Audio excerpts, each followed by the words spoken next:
Part 7. Capturing Data.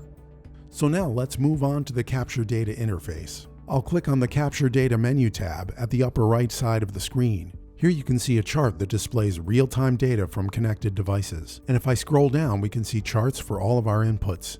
Basically, this is where Sync is performing real-time logging. Keep in mind though, that a smart probe like the SP003 that we're using here will continue to log data even when it's not connected to Sync, as long as it's getting power. So let's just say our smart probe lost communication for a period of time.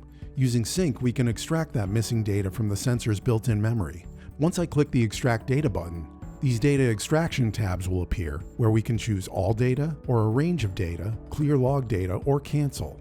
I'll choose Extract All Data. And now we're looking at data from the memory of our smart probe, instead of real-time data. We can also take that data and save it to a CSV file by clicking the little floppy disk icon here. And clicking this red box here brings us back to our live real-time logging chart. So there you have it. We've covered the key features of Sync software. If you want to find out more about how Sync can help you with your application, contact one of our engineering experts at omega.com.